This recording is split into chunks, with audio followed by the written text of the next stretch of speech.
नमस्कार, मैं मनीष स्वागत करता हूं आपको अपने इस यूट्यूब चैनल पे। और दोस्तों, जो एनटीपीसी में महत्वपूर्ण प्रश्न आए हैं और जो चुनिंदा क्वेश्चन हैं जो कि थोड़ा सा डिफ़िकल्ट या लेवल के हैं, उसी को यहाँ पे पिक आउट करके एक नोटबुक में लिख लिया हूँ मैं, जिससे कि क्या होगा कि आपको हर एक क्वेश्चन पढ़ने की आवश्यकता नहीं है। यानी कि जो इजी वाला है उस पर समय आपको ज़ाया नहीं करनी है। ठीक है, तो शुरू करें। पहला क्वेश्चन अपन देख लेते हैं, 0 माइल स्टोन कहाँ पे है। जो ये आप देखते हैं सड़क के किनारे जाते रहते हैं तो 1 किलोमीटर 2 किलोमीटर इस तरह से लिखा रहता है, तो वो वाला चीज़ नहीं है यहाँ पे। 0 माइल का मतलब ये है कि अगर आप इंजीनियरिंग सिविल इंजीनियरिंग पढ़ेंगे तो वहाँ पे एक चैप्टर होता है सर्वे। ठीक है, एक आप कह सकते हैं कि पेपर ही होता है सर्वे का। सर्वे में क्या होता है कि ये पता लगाया जाता है कि यहाँ पे जो पूरा इंडिया है, यहाँ की जो हाइट क्या है सी लेवल से, यहाँ की हाइट क्या है। मतलब कि डीप में नहीं जा रहे हैं, एक प्रकार का आप कह सकते हैं कि रेफरेंस पॉइंट होता है। ठीक है, जिसके रिस्पेक्ट में और भी जो जगह है उसको उसकी हाइट को मापा जाता है। तो उसी को जो नागपुर है वहाँ पे जो पॉइंट है उसको रेफरेंस मान के इंडिया के जितने भी जगह है उसको मापा जाता है। ठीक है, ये सिविल इंजीनियरिंग का पार्ट है। तो वहीं पूछा जा रहा है कि 0 माइल जो स्टोन है वो कहाँ पे है, तो नागपुर में है। ठीक है, अब इस तरह से याद रखिएगा कि ये वाला जो 0 माइल है वो आप जानते हैं कि पहले जो इंडिया में ब्रिटिश लोग थे वो ज़्यादातर इधर और एक कलकत्ता में रहते थे, यानी कि मुंबई और कलकत्ता, क्योंकि सी के किनारे वो लोग ज़्यादा रहते थे। तो यहाँ नागपुर सी के किनारे है, हालांकि मुंबई भी है, तो ध्यान रखिएगा नागपुर में 0 माइल स्टोन है। ठीक है, अगला क्वेश्चन की ओर बढ़ते हैं। राष्ट्रीय प्रदूषण रोकथाम किस जो दिवस है वो कब मनाया जाता है। यानी कि जो पोल्यूशन है उसको रोकना है। ठीक है, ये राष्ट्रीय प्रदूषण रोकथाम जो दिवस है वो कब मनाया जाता है, 2 दिसंबर को मनाया जाता है। अब याद कैसे रखें, देखिएगा प्रदूषण की बात की जा रही है। प्रदूषण, दू ऐसे ही सेंस दे रहा है, दो जैसा कुछ सेंस दे रहा है ना। प्रदूषण दू पे पैसे जा रहा है। ठीक है, अगर हम रूरल एरिया की हम बात करें, रूरल एरिया में दो को दू पढ़ा जाता है। ठीक है, या आप यूपी में जाएंगे तो दुई पढ़ा जाता है। ठीक है, तो दू ऐसे ही सेंस दे रहा है कि दो, यानी कि 2 दिसंबर को ये राष्ट्रीय प्रदूषण रोकथाम दिवस मनाया जाता है। अगला क्वेश्चन की ओर बढ़ते हैं, कौन शरीर के लिए मैक्रो न्यूट्रिएंट है। यहाँ पे ध्यान दीजिएगा, मैक्रो एक वर्ड है, एक होता है माइक्रो। ठीक है, माइक्रो मतलब होता है छोटा और मैक्रो मतलब बड़ा होता है, यानी कि बड़ा मतलब कि ज़्यादा। ठीक है, तो इसमें से जो आयरन है, कॉपर है और जो ये आपका आयोडीन है, ये सभी माइक्रो न्यूट्रिएंट है, यानी कि कम मात्रा में हमें चाहिए। ऐसा तो नहीं है कि आप देखे होंगे कि खाना वगैरह हम लोग खाते हैं तो ये तो नहीं कहते हैं कि इसमें आयरन ही होना चाहिए। ठीक है, कॉपर ही होना चाहिए मतलब कि एक छोटे क्वांटिटी में अगर सब्जी खाते हैं तो ऑब्वियस मिल ही जाता आयरन वगैरह। लेकिन सोडियम एक ऐसा चीज़ है, नमक में तो मिलेगा ही मिलेगा, क्योंकि दिन भर में नमक तो खाते ही खाते हैं।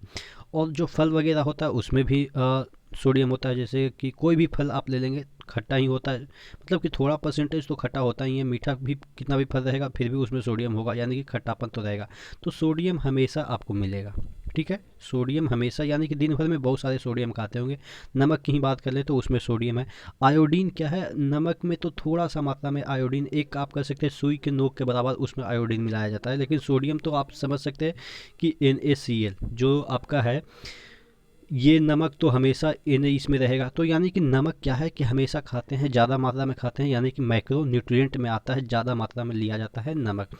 और लोहा वगैरह तो आप देखे होंगे कि बहुत कम ही लिया जाता है, सिर्फ हरी सब्जियों में ज़्यादातर पाए जाते हैं। तो बहुत दिन तो अपन लोग हरी सब्जी भी नहीं खाते हैं।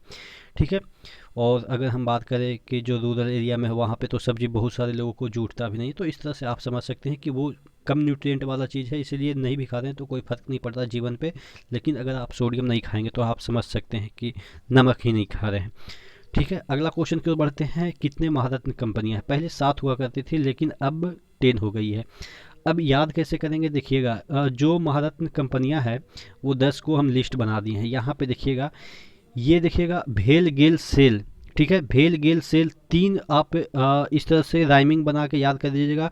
बाकी जितने भी कंपनियां होगी भेल गेल सेल छोड़ के सभी कुछ ना कुछ एनर्जी देने वाला होगा। जैसे कि NTPC, national thermal power project, इसमें एनर्जी जनरेट होता है, ठीक है। ऑयल, नेचुरल गैस, इसमें भी एनर्जी जनरेट होता है।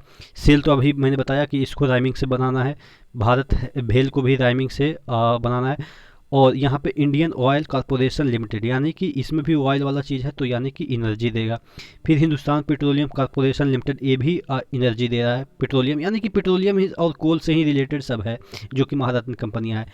यहाँ पे देखिएगा कोल इंडिया लिमिटेड, ये भी कोल से एनर्जी जनरेट होता है।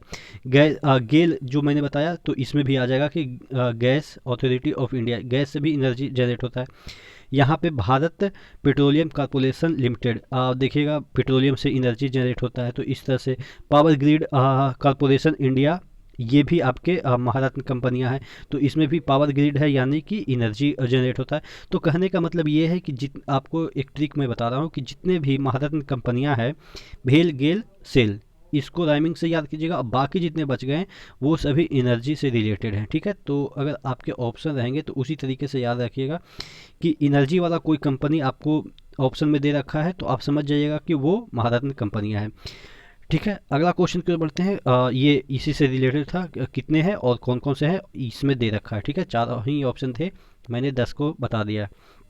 अगला क्वेश्चन है अंतर्राष्ट्रीय प्रवासी दिवस। देखिए, अगर भारतीय प्रवासी दिवस की बात करी जाए तो 9 जनवरी को, जब गांधी जी लौटे थे, ठीक है। सॉरी, गांधी जी गए थे, नहीं लौटे थे, आप ध्यान रखिएगा, ये गांधी जी से रिलेटेड है 9 जनवरी, ठीक है।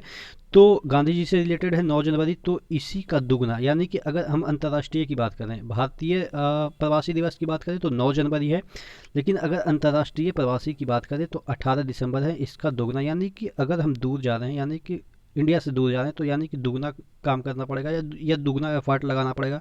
तो 9 जनवरी भारतीय है और इससे को 2 से मल्टीप्लाई कर देंगे तो 18 हो जाएगा, और ये दिसंबर में है, ठीक है। तो यानी कि जस्ट अपोजिट आप कर सकते हैं कि एक जनवरी में है तो एक लास्ट मंथ में, एक फर्स्ट मंथ में तो एक लास्ट मंथ में।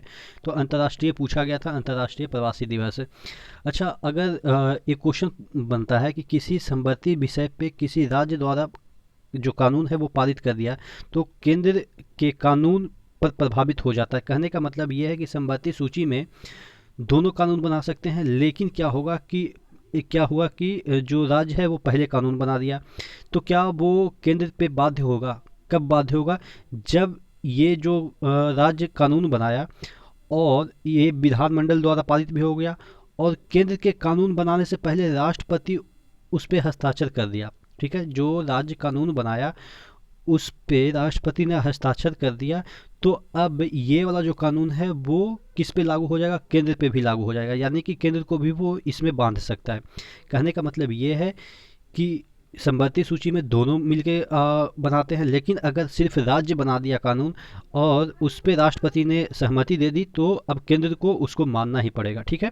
ऐसे केंद्र नहीं मानता है, लेकिन अगर राष्ट्रपति इसको अनुमोदित कर देता है, यानी कि साइन कर देता है उस बिल पे या जो भी वो कानून है उस पे, तो केंद्र को मानना पड़ेगा, ठीक है। तो यही ऑप्शन था कि यदि इसे केंद्रीय कानून से पहले पारित किया गया हो तो क्या केंद्र मान लेगा? तो ऐसा नहीं है। यदि ये वाला कानून पहले बनाया गया है तो केंद्र नहीं मानेगा जब तक कि उस पर राष्ट्रपति का हस्ताक्षर नहीं हो जाएगा। तो ये वाला ऑप्शन गलत हो जाएगा। ये वाला आपको मैंने बताया, सुप्रीम कोर्ट ऐसा फैसला कर देता है कि केंद्र को मानना ही पड़ेगा, तो मानना पड़ेगा। तो नहीं, जब तक राष्ट्रपति की स्वीकृति नहीं होगी तो सुप्रीम कोर्ट के फैसले के मतलब कि कोई फर्क ही नहीं पड़ता है, ठीक है। तो आशा करते हैं चीज़ें आपको समझ में आई होगी। तो इसी तरह से बने रहेगा चैनल के साथ। नेक्स्ट वीडियो मिलता है, तब तक के लिए धन्यवाद।